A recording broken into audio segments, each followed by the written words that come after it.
TV, ladies and gentlemen, good evening to you and happy Stanley Cup Finals.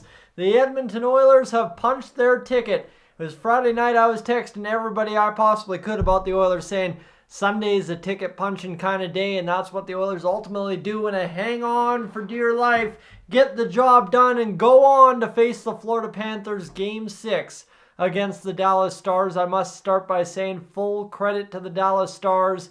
They gave us everything they had, and ultimately the Oilers somehow still had a little bit more than they did. So, excellent work. The Oilers move on, and now it sets up game number 1, Saturday night against the Florida Panthers and Stanley Cup Finals. Honestly, I have spent the last half hour, 40 minutes trying to comprehend how to properly put this all into words, how to actually feel about this. This is something that has not happened since long before my teenage years, right? I think, to be honest with you. So for the Oilers here tonight, it's something for people my age, something of a dream come true at this point.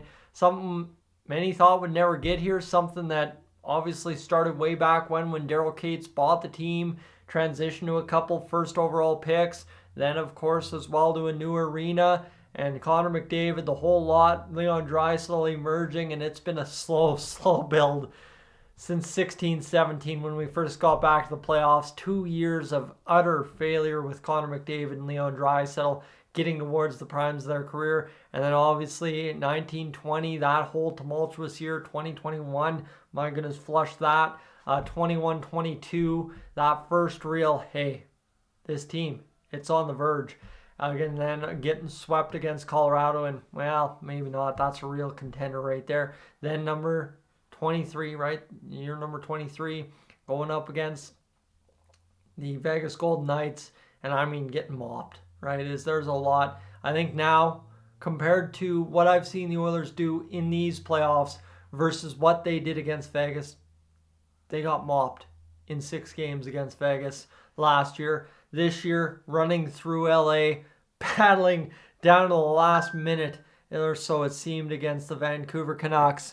And now, obviously taking just, what, we have 12 shots in the hockey game. We got outshot by over 20, I think. And Stuart Skinner, the Edmonton Oilers defense, the penalty kill, and the Top Guns come through in what is a victory that puts us on to possibly the best suited team to win the Cup in this year, according to everybody that's watched them, the Florida Panthers.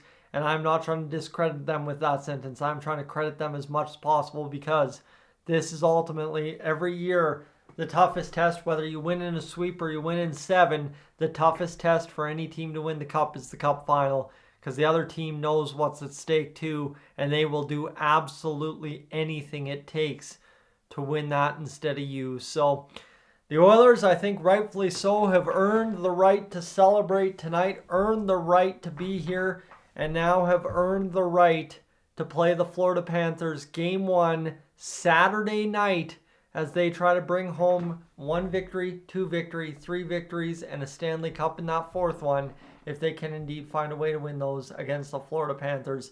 I saw a stat out there that this is going to be the battle of the top 4 draft picks of the Stanley Cup, well, now Stanley Cup 2024, the 2014 NHL entry draft.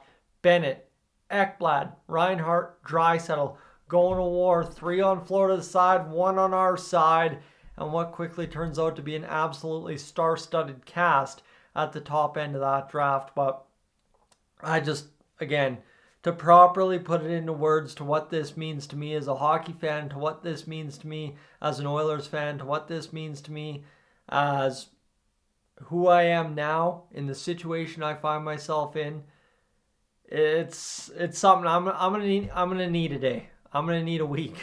I'm going to need to get ready, because we still have more hockey to go. We have a ball tournament in Crossfield over the course of the weekend as well. It's going to be an emotionally trying, emotionally exhausting weekend, and I'm looking forward to every single second of it. I get to test out my new camping theory that I've come up with over the winter, and I'm just looking forward to letting all heck break loose this upcoming weekend when the Oilers take on the Panthers and we get going in this playoff series. So friends, Thanks for being aboard here this afternoon, this morning, whenever you're tuning in. I guess even this evening as this video gets posted at 10 o'clock. But I look forward to seeing all your faces down there at Rogers Place come Game 6 of the Cup Final. That's the one I have circled on my calendar, June 21st. The Edmonton Oilers have a chance to do something that hasn't been done since 1993. That's as far as I will go. Looking forward to joining all you. And if you know what, if Florida's up or the Oilers are up 3-0 going into Game 4 on June 15th, I bet you'll see me down there at Rogers as well. For now, though, friends, Connor McDavid, Zach Hyman, Stuart Skinner, the penalty kill and the defense led by Darnell Nurse tonight, enough to win the Oilers the conference finals against the Dallas Stars. Jake Ottinger, no fault of his own, losing this hockey game. I mean, an incredible goal by Connor McDavid to get the Oilers up 1-0 in that hockey game. Then Zach Hyman, you cannot, as a team, 20-man unit, even the backup goaltender on the bench, you cannot leave Zach Hyman that wide open in the slot on a power play. It can't happen. We've seen that all too often here. He doesn't shoot from distance too often, but when he gets that shot slot, oh my goodness, wow, he can release it, and that's the one that gives the Oilers the 2-0 lead. Dallas, absolute crazy bounce in the Oilers' crease to end up in the back of the net. Good on him. Hey, you know what? They made a game of it. The Oilers, of course, made it interesting as they always do. There's 1,000,001 whistles. There was an empty net at the end, and the Edmonton Oilers ultimately prevail. Don't touch the trophy. Take home a 2-1 victory in Game 6. Take home a 4-2 series victory. And we play La Bamba on a night in which sends us to the Stanley Cup Final in the year 2024 against the Florida Panthers. I knew it was happening tonight, but you never count your chickens before they hatch. That's life's biggest mistake. But the Oilers tonight instead chose to push through, make the difference happen, defend at all costs. It was Draisaitl with the diving block. I think it was Nuge, Nurse. Everybody was diving in front of pucks. And ultimately, friends, we'll go on to face the Florida Panthers in Game 1 Saturday night right here on Dolynny TV as we get set up for what will be the craziest situation I think I've ever found myself in this whole on-camera broadcasting thing I've ever done. So thank you so much for being aboard so far in these playoffs, so far this year. That's a whole nother discussion we'll have after the Cup Final because it's not the proper time to do that, but we'll talk about things as we go along here. I'm Tyson, this is Dolynny TV. Thank you so much for being aboard. Friends, enjoy your evening. Call in sick if you have to, but for right now, I am up on out of here.